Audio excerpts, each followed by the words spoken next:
کہ جب شہید ذوالفقار علی بھٹو کے ساتھ ایک سمجھے جوڈیشل مرڈر ہوا، وہ بھی ایک اس وقت فوجی عامر نے اس کا آرڈر دیا تھا، مگر پھر بھی پاکستان پیپلز پارٹی کے کسی بھی لیڈر یا کسی بھی کارکن نے کسی بھی فوجی عملے کے اوپر یا انسٹالیشن یا فیسلٹی یا کسی بھی ٹینک یا کسی ملٹری کی گاڑی کے اوپر راہ چلتے ہوئے اٹیک نہیں کیا. اپنے آپ کو ورکروں نے جلایا ضرور،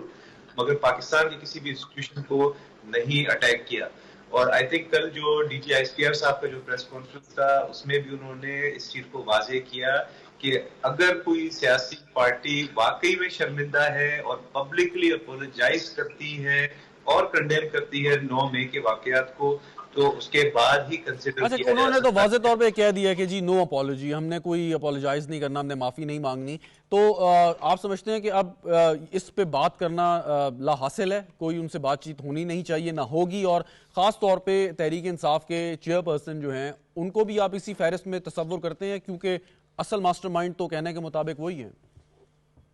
دیکھیں، اپالوجی سے پہلے کنڈیمنیشن بہت ضروری ہے. کنڈیمنیشن اگر بانی چیئرمین پی ٹی آئی کر لیتے اس وقت تو بہت آسانی ان کے لیے بھی ہو جاتی. ابھی بھی دیکھیں پاکستان کی سیاست میں تاریخ ہمیں سکھاتی ہے کہ کسی بھی چیز کو رول آؤٹ نہیں کیا جا سکتا، اور ہسٹری نے یہ دکھایا ہے کہ کل کے سمجھے جو لوگ بالکل بلیک لسٹ پہ آ چکے تھے ان کو دوبارہ سے موقع دیا گیا ہے. نواز شریف صاحب کو بھی جلا وطن ہونا پڑا، باہر جانا پڑا، مگر آج وہ بے شک ٹائم نہیں ہے مگر ملک میں واپس ہو گئے. تو I will not be surprised if بانی chairman P T I condemns 9th May کے اسٹوڈنٹس کو publicly and seriously with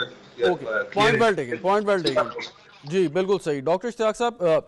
regard لیس آپ کی جو آفیشیل کیپیسٹی ہے، لیکن اس 9 مئی کے واقعے کو پرسنلی آپ جرنلسٹ بھی رہ چکے ہیں، ایجوکیشنسٹ ہیں، آپ کیسے دیکھتے ہیں؟ آپ مطلب آپ کو کیسا لگا کہ جب یہ سارا واقعہ ہو رہا تھا، لوگ اور نوجوان بھی اس میں مطلب ملوث پائے گئے؟ دیکھیں شہزاد، جو ریاستی امور ہوتے ہیں یہ ایک بڑا سنجیدہ مسئلہ ہوتا ہے، اور یہ عطا صاحب کا جو گلہ تھوڑا سا مجھے سمجھ بھی آتی ہے اس میں کہ اب دیکھیں نا 9 مئی کو جو حرکت ہوئی اس کا ظاہر ہے کہ 1.5 سال کا بیک گراؤنڈ بھی ہے، کیونکہ یہ ایک اسٹریٹ ایجیٹیشن تھی جس کو کنسسٹنٹلی مینوپولیٹ کیا گیا اندر سے بھی باہر سے بھی، اور یہ کلمینیٹ ہوئی ایک بہت خوفناک انسیڈنٹ کے اندر. تو گلہ اس لیے جائز بنتا ہے کہ آپ دیکھیں نا القاعدہ یا تحریک طالبان پاکستان، وہ پچھلے 15-20 سال میں ہم نے بہت سارے واقعات دیکھے جو کہ پبلک پلیسز پہ بھی ٹیررزم ہوتا تھا، لیکن اسپیسیفکلی جو آپ کے یعنی دفاعی ادارے ہیں جی جی اور ان کے ساتھ جو اپنا وابستہ ہے لوگ، ان کے اوپر اسپیسیفک ٹارگیٹنگ ہوتی تھی، بیکاز اگر آپ ان کی کیپیسٹی ٹو ڈیفینڈ ایروڈ کریں گے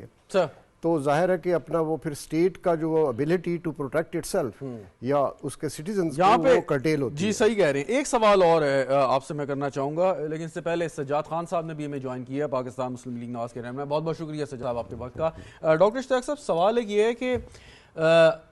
کل کی پریس کانفرنس میں انہوں نے حوالہ دیا کیپٹل ہل پہ جو حملہ کیا تھا پریزیڈنٹ ٹرمپ کے حامیوں نے، لنڈن رائٹس جو ہی تھیں انہوں نے. اچھا، یہ وہ ممالک ہیں دو جہاں پہ ہیومن رائٹس کی قدریں یا ان کے حوالے سے جو تنظیمیں کام کرتی ہیں وہ بہت مضبوط ہیں compare to third world countries. سوال یہ کہ انہوں نے وہاں پہ 18 سال سے کم عمر کے بھی، خاص طور پہ جو لنڈن رائٹس تھے، سزائیں دیں، اسپیشل کورٹس بنی یا اسی کے تحت جو ہے وہ بڑی تیزی کے ساتھ اوور نائٹ کام اس پہ کیا گیا. وہاں پہ پھر یہ کیسے پاسبل ہوا؟ وہاں پہ یہ سوال کیوں نہیں اٹھا کہ جی انہوں نے لوگوں کے ساتھ کچھ زیادتی کر دی ان ممالک نے؟ دیکھیں یو کے اور یو ایس اے جو ہے ایک بڑی اسٹیبلشڈ ڈیموکریسیز ہیں، اور وہاں پہ ظاہر ہے کہ رول آف لا بھی ہے اور وہ آپریٹ ہوتا ہے، اٹ کمز انٹو ایکشن جب بھی اس طرح کا کوئی واقعہ ہو. تو ہمارے پاس ریسنٹ پریزیڈنٹس بھی ہیں، اور دوسرا یہ ہے کہ پاکستان کی جو دفاعی کیپیسٹی ہے وہ ظاہر ہے کہ نہ صرف اپنا انٹرنل اسٹیبلٹی کو انشور کرتی ہے بلکہ ایکسٹرنل جو تھریٹس ہیں اس کو بھی ٹیکل کرتی ہے. اب اگر ریڈ لائن کراس ہو، اور خاص طور پہ سپوزڈلی ایک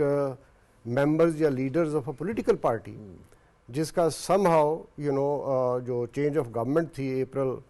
2022 کے اندر، اس کے بعد سے انہوں نے ایک رویہ اپنایا. لیکن اس میں ایک چیز اور بھی نوٹ کرنے کی ہے کہ یہ ایک ڈائلیما ہے جو ڈیجیٹل ایرا کا ہے کہ چونکہ اب ہم گلوبل ولیج ہے، کوئی بھی بات کر سکتا ہے کہیں بیٹھ کے،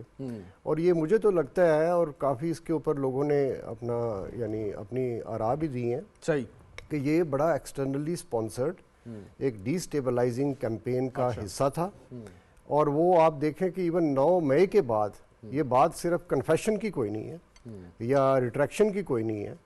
بلکہ ابھی تک جو وہ نیریٹو بلڈنگ چلتی رہتی ہے، اور اس کا مدعا صرف ایک ہی ہے کہ پاکستان کی سوورنٹی اور پاکستان کی اسٹیبلٹی کو کسی طرح کمپرومائز کیا جائے. ٹھیک یہ میرے خیال میں صرف اس کو اب آئسولیٹڈ اس میں نہ دیکھیں کانٹیکسٹ میں کہ یہ پاکستان کا اندرونی مسئلہ ہے، یہ externally instigated consistent campaign to destabilise Pakistan ہے. بالکل صحیح. سجاد خان صاحب، عام طور پہ تو اس کی نوعیت کے کیسز ہوتے ہیں وہ اوپن اینڈ شٹ کیس ہوتے ہیں اور فوراً پہ فیصلہ بھی آ جاتا ہے. یہ مقدمات آپ کی حکومت سوال کر رہی ہے، تو اصولی طور پہ تو حکومت کو سوال نہیں کرنا چاہیے، حکومت کا کام تو ایکٹ کرنا ہے. اگر کسی نے کوئی جرم کیا تو اس کو عدالت کے ذریعے سزا دلوانی ہے آپ نے. یہ معاملہ کیوں یہاں تک پہنچا کہ حکومت کو سوال کرنا پڑا کہ بھئی یہ مقدمات جو ہیں یہ منطقی انجام تک کیوں نہیں پہنچ رہے؟ دیکھیں، جیسے کہ آپ کے علم ہے کہ یہ 9 مئی کا واقعہ ایک ایسا واقعہ تھا جو تاریخ میں، پاکستان کی 70 سالہ تاریخ میں جو پہلی دفعہ ہوا ہے. اسٹیبلشمنٹ سے گلہ ساری جو باتوں کر رہا ہے. 2014 میں جیسے کہ کل D G I S P R صاحب کہہ رہے تھے کہ 2014 کے جب دیکھیں نا ایک سیاسی جماعت تھی، اس کا کام تھا جمہوری طریقے کے ساتھ پارلیمان کے ساتھ اٹیچ ہونا، پارلیمنٹ کو ساتھ لے کے چلنا. اور جب انہوں نے 2014 میں گورنمنٹ ہماری اسٹیبلش ہوئی تو انہوں نے 2014 میں پارلیمنٹ کے خلاف، پارلیمنٹ کے اگینسٹ باہر آپ کے سامنے وہ دھرنا تھا، بلکہ جس کی وجہ سے ہمیں کافی نقصان ہوا کہ اس وقت چائنا کے پریزیڈنٹ آ رہے تھے، انہوں نے بھی اپنا دورہ کینسل کیا. تو یہ ایک روایت ایسی بن گئی. حالانکہ چاہیے یہ تھا کہ کل، بلکہ میں بڑا اس چیز پہ حیران بھی ہوا ہوں اور خوش بھی ہوں کہ D G I S P R نے کہا کہ یہ جو ہے سلسلہ یہ 14 مئی سے، وہ 2014 سے سٹارٹ کیا جائے. یہ بڑی دلچسپ بات، انہوں نے کہا جی کمیشن بنا لیں لیکن 2014 سے اس کا اپروو کریں. اب 2014 کا جو دھرنا ہوا، آپ مطلب اسی ادارے کے کچھ سابق جو اب ہو گئے ہیں آفیشلز، ان کے اوپر آپ الزام لگاتے ہیں، یعنی آپ کی جماعت، اور اب جو اس وقت جو سرونگ جو ترجمان ہے وہ یہ کہہ رہے ہیں کہ جی وہاں سے شروع کریں، یعنی یہ وہ ادارہ چاہتا ہے کہ اگر آپ کریں. پھر تو اس میں کوئی رکاوٹ نہیں ہے، اگر آپ بنانا چاہیں تو یہ حکومت نے فیصلہ کرنا ہے کہ آپ کمیشن بنانے کا ارادہ رکھتے ہیں یا نہیں. دیکھیں، اس وقت کیونکہ آپ نے اتنی ڈھیل دی تھی کہ 2014 میں کہ اس وقت ایک بڑی پارٹی، بڑی جماعت ہے جو اپنے آپ کو بہت بڑی جماعت کہتے ہیں اور اپنے آپ کو وہ دعویٰ کرتے تھے، ویسٹرن کنٹریز کا حوالہ دیتے تھے کہ وہاں پہ جمہوریت جس طرح کی ہے، لیکن وہاں پہ ایسی کبھی جمہوریت نہیں ہو جنہوں نے پارلیمنٹ کو گالیاں دی ہوں یا پارلیمنٹ کے باہر بیٹھ کے یا پی ٹی وی پہ حملہ کیا ہو یا ایسی. بہرحال اس وقت بھی ان کا جو اشارہ تھا وہ اسٹیبلشمنٹ کی طرف تھا کہ میں امپائر کی انگلی جو ہے وہ بھی کھڑی ہو جائے گی اور یہ گورنمنٹ جو ہے یہ گر جائے گی. نہیں، مطلب یہ تو آپ لوگ بھی چاہتے تھے کہ اس پہ تحقیقات اور یہ منطقی انجام اور تفصیلات سامنے آئے، تو اب تو بالکل بڑا ایزی اور سامنے واضح طور پہ ہو گیا. اب کیا رکاوٹ ہے اگر آپ بنانا چاہیں؟ اب یہ جس طرح کہ ابھی تک وہ کہہ رہے ہیں جی کہ جوڈیشل کو کمیشن بنایا جائے، اور میں یہ سمجھتا ہوں کہ اگر ان کو کوئی یہ خدشات ہے کہ کچھ لوگ ان کے بے گناہ جو ہے وہ اندر ہے، تو اس وجہ سے کوئی آپ جوڈیشل کمیشن بناتے ہیں، اس میں کرتے ہیں. لیکن بدقسمتی رہی ہے اس ملک میں کہ 1971 میں جو آدھا ملک چلا گیا تو کمیشن بنا، آج تک اس کمیشن پہ کوئی ایکشن نہیں لیا گیا. تو ہم تو یہ چاہتے تھے جب یہ 9 مئی کا ایک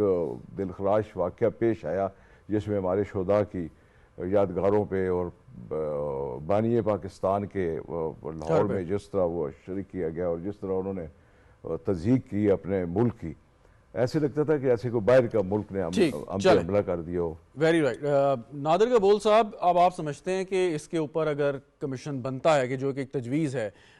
وہ مطلب آپ ضروری ہے، اور جیسے 2014 سے تحقیقات کی بات بھی کی گئی ہے وہ ہونی چاہیے، یا آپ سمجھتے ہیں کہ یہ اس سے کچھ حاصل نہیں ہوگا، آگے بڑھنا چاہیے قانون کے مطابق جو ایک پروسیس کے ذریعے سزائیں جن کو ملنی ہیں وہ ملیں اور پھر ہم آگے بڑھیں بجائے اس کے کہ ہم پرانے زخم جو ہیں وہ کریتے رہیں؟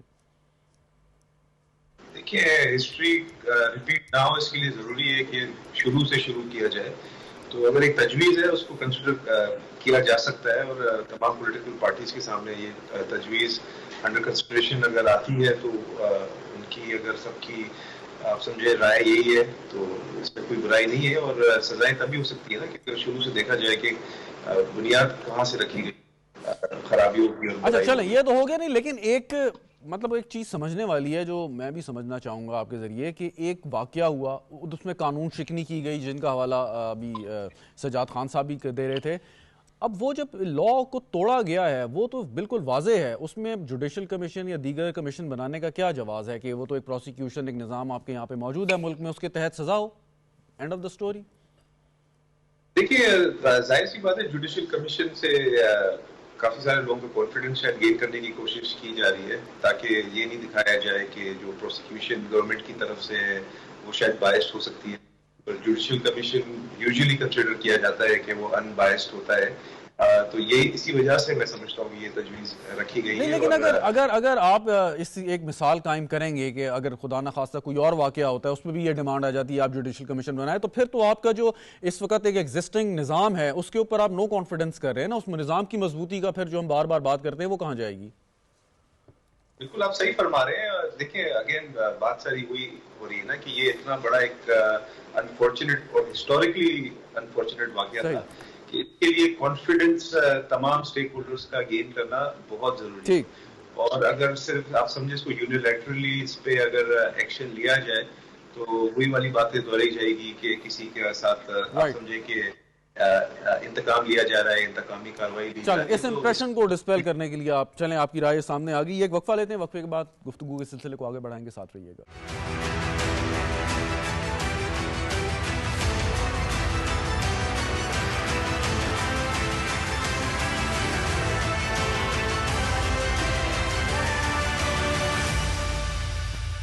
پروگرام میں ایک بار پھر خوش آمدید ناظرین، بات کر رہے ہیں 9 مئی کے واقعات کی۔ ہمارے ساتھ موجود ہیں ڈاکٹر اشتیاق صاحب، سجاد خان صاحب اور نادر گبول صاحب۔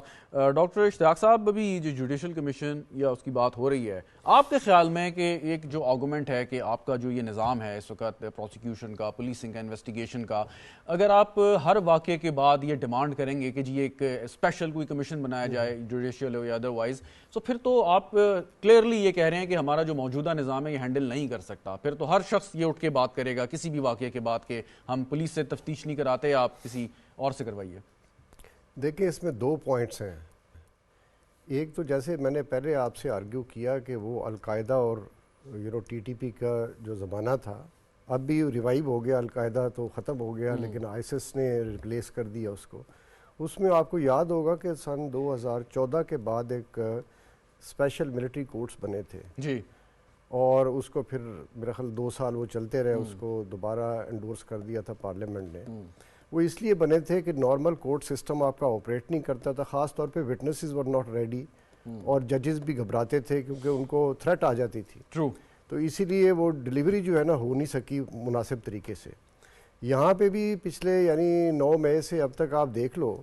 کہ وہ بہت سلو پروسیس ہے اکاؤنٹیبلٹی کا، حالانکہ کلیئر کٹ ایویڈنس بھی موجود ہے جیسے D G I S P R نے بھی واضح کیا کل۔ تو ایک بڑا مدعا یہ ہے کہ چلو اس وقت تو فیئر فیکٹر تھا، اب کیا مسئلہ ہے؟ اب مسئلہ یہ ہے کہ آپ کے جو اسٹیٹ انسٹیٹیوشنز ہیں خاص طور پہ جوڈیشری کے اندر، ایون پولیٹیکل کانٹیکسٹ کے اندر بھی کمپرومائز بھی ہیں وہاں پہ لوگ، اور وہ اریٹنٹ کریٹ کرتے ہیں وقتاً فوقتاً کہ یہ معاملہ جو ہے اپنی حد تک یا نہ پہنچے۔ دوسری بات یہ ہے، دیکھیں یہ جو جوڈیشل کمیشن کی ڈیمانڈ ہے یہ پی ٹی آئی والے کر رہے تھے پہلے، اب اس کے بعد جو ہے وہ ظاہر ہے کہ اپنا دوسری طرف سے یہ تھا کہ یہ لیگل ایشو ہے، جو لوگ اپنا اریسٹڈ ہیں یا غائب ہیں ان کو کٹہرے میں لانا چاہیے اور ان کو جو بھی سزا بنتی ہے دینی چاہیے۔ مطلب ایک یہاں پہ پوائنٹ ایک ضروری ہے ایکسپلین کرنا کہ کل جو پریس کانفرنس تھی D G I S P R کی، انہوں نے اس تاثر کو زائل کیا، انہوں نے کہا جی کہ ہمارے اوپر ایک بات ہوتی ہے کہ جی جوڈیشل کمیشن بنانے کے کوئی مخالف ہیں، انہوں نے کہا جی بالکل نہیں، ہم تیار ہیں پوری طرح، اگر بنانا چاہتے ہیں تو بنائیں۔ اب یہ فیصلہ جو ہے یہ حکومت کا ہے کہ وہ درخواست کرے جوڈیشری سے کہ جی ہم چاہتے ہیں کہ یہ تحقیقات ایک جوڈیشل کمیشن کرے، یا حکومت سمجھتی ہے کہ وہ جیسے چل رہا ہے ویسے ہی چلے۔ اس میں شہزاد جو سب سے امپورٹنٹ پوائنٹ جو نکلا ہے نا کل پریس کانفرنس میں، وہی ہے جو آپ نے ابھی بیان کیا، وہ یہ ہے کہ آپ جب اس کو کریتے معاملے کو تو پہلے تو آپ کو پچھلے 1.5 سال کے واقعات اس پہ آپ جاتے ہو کہ جی ایک نو کانفیڈنس موو کے رزلٹ میں جو کہ کانسٹیٹیوشنل تھا، گورنمنٹ ریپلیس ہوتی ہے، وہ کہتے ہیں کہ جی ہم نے ایجیٹیشن کرنی ہے. اس میں پریگمیٹک ایمبیشن یہ تھا کہ آرمی چیف جو ہے اپنی مرضی کا بنائے، کیونکہ وہ پاور سٹرکچر کے اندر اس کا رول ہے، یہاں پہ مختلف وجوہات ہیں اس کی. پھر اگر آپ مزید کرے دیں تو آپ کو 2019 میں آپ چلے جائیں گے جہاں پہ یعنی وہ خواہش تھی ان کو کہ خاص شخص جو ہے وہ اپنا آرمی چیف بنے، یا اس کو وہ رکھنا چاہ رہے تھے اس وقت کے پرائم منسٹر. مزید آپ کرے دیں گے تو آپ کو پیچھے آپ جائیں گے جہاں پہ کرنٹ آرمی چیف جو DGISI تھے اور ان کو ریپلیس کیا گیا صرف اس وجہ سے کیا گیا کہ ان کے تھوڑے سے کرپشن کی ریویلیشنز ہوئی تھی اور he wanted to inform the prime minister. مزید آپ کرے دیں گے تو آپ جائیں گے سیدھے 2014 میں، کیونکہ مسئلہ جو ہے نا پوسٹ مشرف جو پولیٹیکل ٹرانزیشن تھی اس کی سبورژن کا مسئلہ ہے، اور اس میں میرے خیال میں 2014 کا جو دھرنا تھا that was a key event. تو let us explore this issue 14 سے کریں، پچھلے 10 سال کو دیکھیں، اس کے اندر ڈٹرمن کریں کہ وہ کیسے ایک ڈیموکریٹک سیٹ اپ کو سیبوٹاج کیا گیا ہے ڈیلیبریٹلی، اور اس کے اندر ظاہر ہے کہ جو ملٹری انسٹیٹیوشنز کے اندر ایک کچھ کریکٹرز موجود تھے جنہوں نے رول پلے کیا. تو ایک بالکل اکاؤنٹیبلٹی اگر کرنی ہے تو اس کو زیرو ان کر کے اوریجن کے اوپر جائیں، اور اس کے بعد آپ دیکھیں کہ کون کون سے کریکٹرز تھے اور کون کون سے لوگ انوالو تھے تاکہ مسئلہ حل کرے permanent. Very right. Sajjad Khan صاحب، پاکستان مسلم لیگ نواز کی ایک سیاسی تاریخ ہے. آپ نے کچھ ایسے فیصلے بھی کیے ماضی میں کہ جس کی آپ کو ایک سیاسی قیمت چکانی پڑی، اور دیکھا یہ گیا کہ جب اداروں کے ٹکراؤ ہوتا ہے آپس میں تو نقصان جو ہے وہ ملک اور ریاست اور عوام کا ہی ہوتا ہے. ایک تو چیز یہ کہ آپ افہام و تفہیم سے، جیسے پہلے بھی بات پیپلز پارٹی والے بھی کرتے تھے، بات چیت کے ذریعے حل کریں. دوسری جانب سے لیکن دوسری جو سائیڈ ہے وہ تیار نہیں ہے، وہ نہ معافی مانگنے کو تیار ہیں، نہ وہ بات چیت کرنے کو تیار ہیں. تو پھر آپ کیا سمجھتے ہیں کہ اس کا وے آؤٹ کیا ہوگا؟ دیکھیں جناب، ایک بدقسمتی یہی ہے کہ جیسے عمران خان صاحب نے پاپولیرٹی حاصل کی، تو کیونکہ میں بھی ایک سیاسی طالب علم کی حیثیت سے آپ کو، کہ جب انہوں نے کہا کہ جی میں اس ملک کو جمہوری نظام اور ویسٹرن کنٹریز کی طرح میں یہاں پہ وہ سسٹم ہم لائیں گے، میں ڈکٹیشن نہیں لوں گا، میں اور آدھا دارہ اپنے اس میں رہ کے کام کرے گا. لیکن پھر سب سے پہلے سبوتاژ انہوں نے کیا. انہوں نے آتے ہی سب سے پہلے اسٹیبلشمنٹ کا سہارا لیا، اور پھر 2018 میں جس طریقے کے ساتھ اسٹیبلشمنٹ میں ان کو اپنی گود میں بٹھا کے میرے سامنے، میں 2018 میں میں الفن یہ بات کہتا ہوں کہ میں 2018 میں ضمنی الیکشن PTI کے خلاف 15,000 ووٹ سے جیتا تھا، تو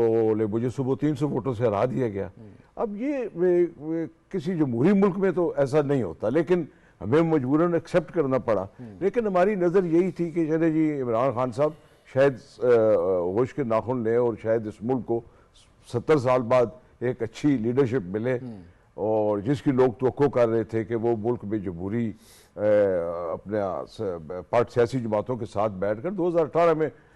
میاں شہباز شریف صاحب اپوزیشن لیڈر تھے، انہوں نے سب سے پہلی جو سپیچ کی اسمبلی میں، انہوں نے یہی کہا کہ آئیں آپ مل کر ہم بیٹھتے ہیں، ہم مساق معیشت پہ بات کرتے ہیں اور ملک کو ایک ڈگر پہ چلاتے ہیں. لیکن اس وقت وہ جو تھے وہ اسٹیبلشمنٹ کی گود میں بیٹھے ہوئے تھے، انہیں اس بات کی فکر ہی نہیں تھی کہ ملک کو ہم نے کیسے چلانا ہے. وہ باہر یہی کہتے رہے کہ میرے اسٹیبلشمنٹ کے ساتھ میرے بڑے اچھے ریلیشن شپ ہیں، اور بعد میں وہ کہتے تھے کہ میں نے تو حکومت چلائی ہی نہیں، حکومت اسٹیبلشمنٹ چلا رہی تھی. اور پھر انہوں کی جنگ بھی اسٹیبلشمنٹ کے ساتھ، کسی سیاسی جماعت ہمارے ساتھ تو 2014 میں انہوں نے پارلیمنٹ کو بے اثر کرنے کی کوشش کی، لیکن شکر الحمدللہ باقی ساری سیاسی جماعتیں ایک پلیٹ فارم پہ اکٹھی ہوئیں. انہوں نے گالیاں تک دی کہ جو پارلیمنٹ کے اندر بیٹھے ہیں یہ سارے آرام خور ہیں، اور یہ اس حوالے سے انہوں نے باتیں کی. لیکن بعد میں پھر ان کا ٹکراؤ جو ہے وہ اسٹیبلشمنٹ کے ساتھ ہو گیا. اور پھر اچھا، ایک سوال یہ کہ اب آپ حکومت میں ہیں، آپ کیا سمجھتے ہیں کہ یہ جو سارے کے سارے معاملات ہیں یہ کس طریقے سے حل ہوں گے؟ مطلب اب تو لوگ کہتے ہیں کہ جی اگر آپ کہتے ہیں کہ جی وہ کسی غیر ملکی سازش میں ملوث تھے اور باقاعدہ ایک حکمت عملی کے تحت یہ سارا کچھ کیا گیا، تو پھر لوگ یہ کہیں گے کہ آپ انہیں سزا دیں، ان کا جرم جو ہے وہ جج صاحب کے سامنے ثابت کریں، انہیں جیل بھیجیں، جو بھی کرنا یہاں پہ ایک مسئلہ تھا، ابھی پروفیسر صاحب بات کر رہے تھے کہ اس میں شروع میں جب یہ واقعہ ہوا تو پوری قوم جو تھی، سچی جو بات ہے کہ سیاسی جماعتیں ہی نہیں، پوری قوم جو ہے اس سے انتہائی پریشان ہوئی کہ یہ ایسے لگ رہا تھا کہ جیسے را نے یا کسی باہر کی ایجنسیوں نے اس ملک میں حملہ کر دیا ہے. اور پھر اس وقت فیصلہ یہ ہوا کہ ملٹری کورٹس جو ہے اس کا ٹرائل کریں گے، لیکن اس کے اگینسٹ پھر سیاسی جو جماعت تھی وہ سپریم کورٹ چلی گئی اور انہوں نے وہاں پہ اپلیکیشن فائل کر دی کہ یہ جی سپریم کورٹ جو ہے وہ عدلیہ جو ہے ان معاملات کو دیکھے، تو وہ بھی وہاں پہ لٹک رہی تھی ابھی تک اپلیکیشن غالباً ابھی اس کا بھی، لیکن ہونا تو یہ چاہیے کیونکہ یہ ملٹری کورٹ کا ہی کام تھا، ملٹری کورٹ سے فیصلے کر دیتے. لیکن دیکھیں اگین بات یہ ہے کہ اس میں آپ کے پاس جو ہے قانون سازی کی بہت بڑی طاقت موجود ہے. لوگوں نے کہا کہ اگر آپ سمجھتے ہیں کہ ان کا حق ہے سپریم کورٹ جانا اور سپریم کورٹ کا جو فیصلہ ہے وہ سب پر ماننا فرض ہے آئین پاکستان کے تحت، لیکن وہی آئین پاکستان آپ کو امپاور کرتا ہے یعنی کہ قانون سازی کرنے والے ادارے کو کہ آپ کو قانون سازی اس پہ کر سکتے ہیں، چاہے اگر 2/3 اکثریت چاہیے تو اس سے پہلے تو آپ 2/3 سے بھی کر سکتے تھے. بدقسمتی اس ملک میں سچی بات آپ سے کہوں کہ حکومت ہماری ہے یا آپ یہ سارے ہمارے پاکستانی ہیں، ہم یہ اللہ پاک اس ملک کو چلائے، تمام ادارے اپنے حدود و قیود میں رہیں اور تاکہ یہ ملک آگے چل سکے. یہ بھر وقت اور ایٹ اے ٹائم فیصلے ہونے چاہیے. دیکھیں نا یہاں پہ آج اگر آپ عدلیہ کی بات کریں تو یہاں پہ وہ پی سی او کے تحت جو جج صاحبان ہیں انہوں نے حلف لیے ہوئے تھے، وہ بھی اس ملک میں ہیں اور وہ بھی یہاں پہ اسٹیبلشمنٹ بھی آپ کے سامنے خود 2014 میں ظہیر الاسلام صاحب نے جو کیا اور جس طریقے کے ساتھ، تو اس میں سارے ہی انوالو ہیں اس سسٹم میں. یہ جو بھی ہوا ہے نا یہ موقع دیا گیا ہے اور اب چاہیے یہ ہے کہ اب اس کا خاتمہ ہونا چاہیے اور ملک کو ایک جمہوری سسٹم کے تحت اور سمت پہ چلنا چاہیے تبھی، کیونکہ ہمارے آنے والی نسلیں اور اسی طریقے کے ایک شخص جیت رہا ہے رات کو صبح وہ ہار رہا ہے اور جو ہارا ہوا ہے وہ صبح جیت رہا ہے، تو اس طرح ملک نہیں چلے گا، اس طرح پاسبل نہیں ہے. ایک آخری سوال آپ سے نادر قبول صاحب، آپ سمجھتے ہیں کہ ان واقعات کا، ان معاملات کا، ان مقدمات کا جو تصفیہ ہے، فیصلہ ہے، وہ اسی طریقے سے ہو جائے گا، جلد ہو جائے گا جیسے لوگ اس کی خواہش بھی کر رہے ہیں، ڈیمانڈ بھی کر رہے ہیں، یا اس کے لیے کوئی اسپیشل ہمیں دوبارہ سے انیشیٹو لینا پڑے گا جس کی طرف بھی سجاد خان صاحب نے اشارہ کیا؟ جی بالکل نظر تو نہیں آ رہا جلدی ہوتے ہوئے، مگر ظاہر سی بات ہے اگر عزم ہے اور اسپیشل واقعی میں انیشیٹو لیا جائے تو ان کا آئی تھنک جلدی فیصلہ ہو جائے گا. فی الحال تو یہ معاملہ لٹکتے ہوئے نظر آ رہے ہیں، بٹ ملک کے لیے اور ملک کی اسٹیبلٹی کے لیے ضروری ہے کہ اس طرح کے جتنے بھی فیصلے ہیں وہ جلد سے جلد نپٹے جائیں تاکہ ملک آگے بڑھنے کی کوشش کر سکے. بالکل ٹھیک، بہت بہت شکریہ. نادر قبول صاحب ہمارے ساتھ موجود تھے. آپ سجاد خان صاحب آپ کا بھی بہت بہت شکریہ. آپ کا ناظرین ایک وقفہ لیتے ہیں، وقفے کے بعد جب واپس آئیں گے تو کچھ بات کریں گے ایجوکیشن ایمرجنسی کی جو کہ وزیر اعظم نے جس کی اناؤنسمنٹ کی اور ایک اسپیشل ٹاسک فورس بھی قائم کی گئی ہے کہ پاکستان میں جو اس وقت تعلیم کا معیار ہے یا وہ بچے جو تعلیم کی سہولت سے محروم ہیں ان کو کس طریقے سے مین سٹریم میں لایا جائے اور پاکستان میں جو تعلیم کا سٹینڈرڈ ہے اس کو کیسے بہتر کیا جائے، اس پہ گفتگو کریں گے ایک وقفے کے بعد.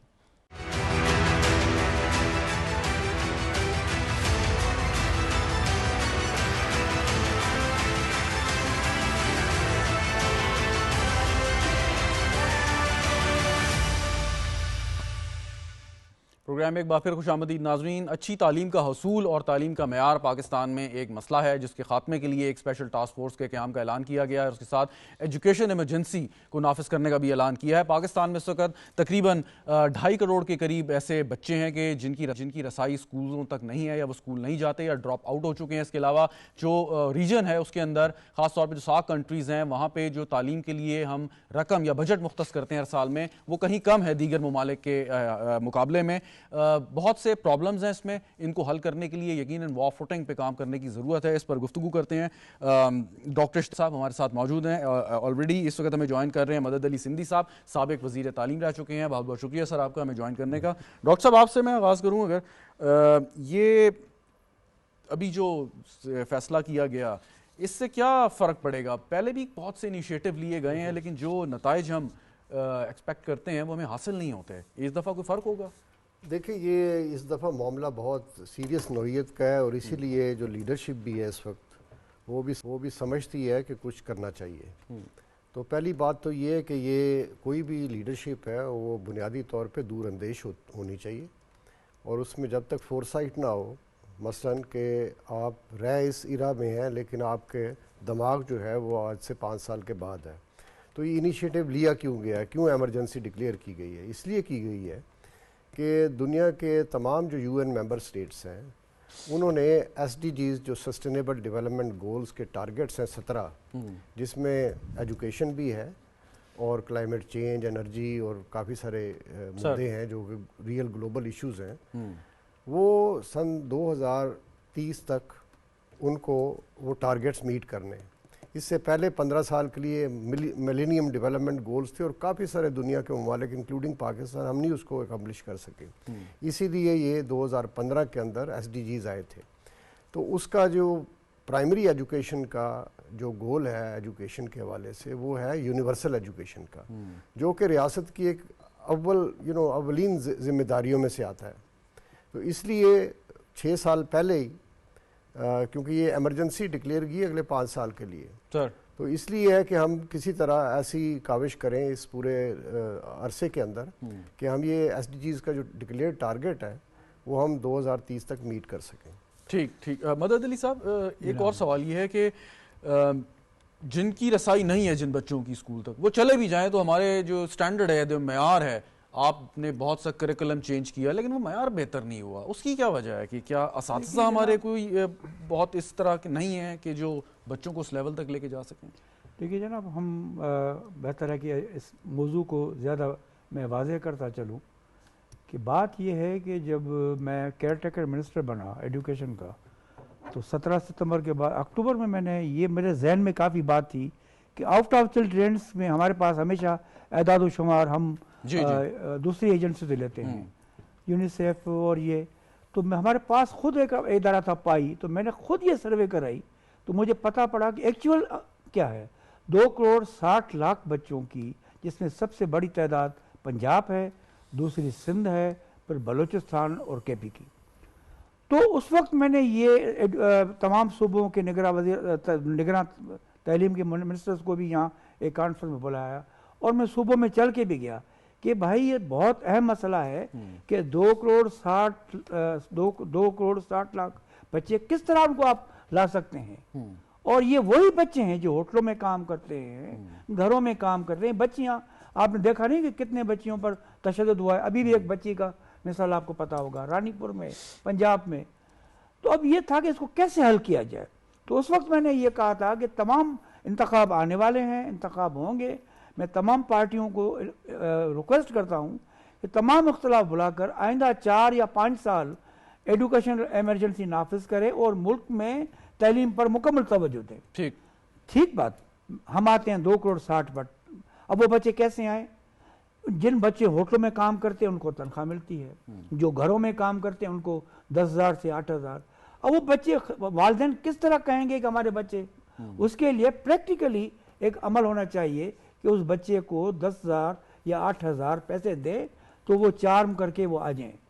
دوسری بات یہ ہمارے پاس معیار, ایک منٹ میری بات سنیے, ہمارے پاس معیار تعلیم کیوں خراب ہوا ہے؟ کتنے برسوں سے سرکاری اسکول ہمارے حکومتوں کے توجہ سے ہٹ گئے ہیں. سرکاری اسکولوں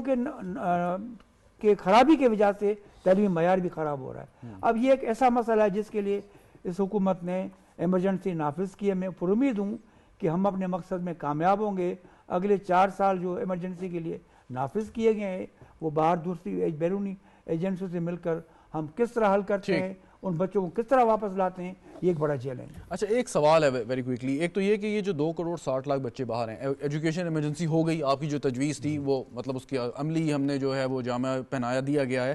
کوسچن از دس کہ کیا ہمارا جو ایگزسٹنگ انفراسٹرکچر ہے وہ اس میں اتنی کیپیسٹی ہے کہ یہ جتنے باہر بچے ہیں ان کو وہ اکوموڈیٹ کر لے گا؟ اور جو آپ کی تجویز ہے جیسے اگر بچوں کو کچھ فائنینشیل انسینٹیو دیا جائے پیرنٹس کو, تو پھر تو ہماری معیشت تو اس قابل نہیں ہے کہ یہ تو بہت ایک بڑی اسٹیگرنگ قسم کی اماؤنٹ بن جائے گی. اسکولوں میں بچے تو ویسے بھی پڑھتے ہیں, ہم تو شہروں کو دیکھتے ہیں, لیکن دیہات میں جائیں گے تو آپ دیکھیں گے بچے تو زمین پر بیٹھ کر پڑھنے کے لیے بھی تیار ہیں, درختوں کے نیچے بھی پڑھ رہے ہیں, وہی ٹیچرز ہیں. ہمیں کام ان سے لینا چاہیے, ان کو واپس لانا چاہیے. ایک کلاس میں اگر 50 سے 80 شاگرد اسٹوڈنٹس ہو جائیں گے تو کیا فرق پڑے گا؟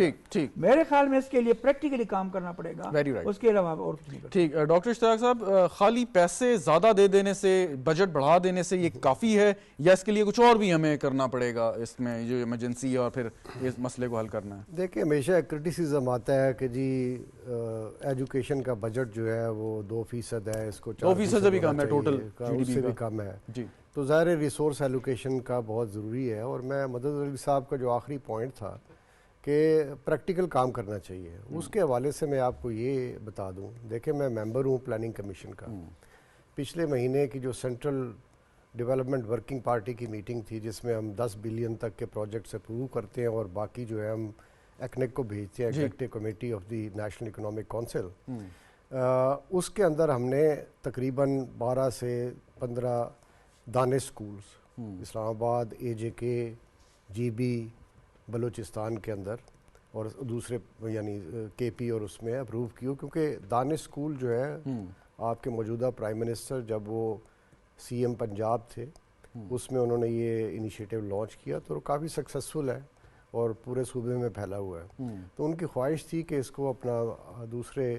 اسی ٹیمپلیٹ کو یوز کریں اور دوسرے علاقوں کو بھی اپنا یہ ایکسیس دیں بچوں کو ایجوکیشن جو کہ اسکول میں نہیں ہے. سیکنڈ یہ کہ آج ہم نے اور کی مطلب آج ڈکلیئر کیا لیکن صبح سے لے کے شام تک بہت سارے پروجیکٹس ہم نے اپروو کیے. آج سارا دن میٹنگ ہوتی رہی سی ڈبلیو پی کی اور اس کے اندر چائنا کی جو ڈیولپمنٹ ایجنسی ہے ان کی طرف سے آج ڈیڈ لائن تھی کہ آپ اپنا اسپیسیفک پروجیکٹس جو ہے وہ کانسیپٹس جمع کرائیں تاکہ ان کو اپروو کیا جائے. وہ تقریباً $12 بلین کی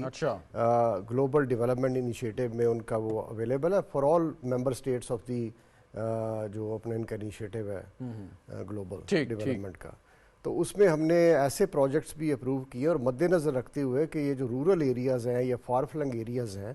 یہاں پہ بچوں کو ایکسیس نہیں ہے ایجوکیشن کی، وہاں سکولز ہی نہیں ہوتے بالکل. اور اس کے بعد خاص طور پہ کلچرل اور لاجسٹیکل ریزنز کی وجہ سے جو بچیاں جو ہے وہ اپنا محروم رہ جاتی ہیں. تو یہ آؤٹ آف سکول چلڈرن کا بہت سیریس ایشو ہے اور یہ یونیورسل ایجوکیشن یہ رسپانسبلٹی ہے. ویری رائٹ، بڑا پرٹیننٹ پوائنٹ، پریکٹیکل کام شروع ہو چکا ہے. Very very very good. مدد علی صاحب ایک آخری سوال کہ ایک تو پرائمری ایجوکیشن کی آپ نے بات کی جو بچے باہر ہیں، اس کے ساتھ جو ہائر ایجوکیشن ہے کہ جو اس وقت نئے ٹرینڈز ہیں دنیا میں یا نئی جو فیلڈز آ گئی ہیں جس پہ لوگوں نے کام کرنا ہے شروع کر بھی دیا اور بہت آگے بھی چلے گئے ہیں، وہاں پہ کیا پرائرٹی یا فوکس ہونا چاہیے؟ دیکھیے تو جناب میں عرض کرتا چلوں، میں نے وہی بات کی معیار تعلیم کی.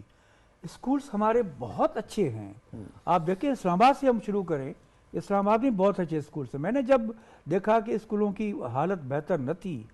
واش روم ٹوٹے ہوئے تھے، وہ ان کی فیسلٹیز میں دلوائی. اب ہم صوبوں کی بھی جب بات کریں گے تو وہاں بھی بہترین اسکولس ہیں. میں یہ پھر ریپیٹ کرتا ہوں، میرے دوست بھی بیٹھے ہوئے کہ بھائی خدا کے واسطے سرکاری اسکولوں کو ان کی سرپرستی کرے، سرکاری اسکولوں کی حالت بہتر کرے. اگر سرکاری اسکولوں کی حالت بہتر ہوگی تو معیار تعلیم ہوگا. دیکھیے اچھے میں اچھی تنخواہ گورنمنٹ آف پاکستان دیتی ہے،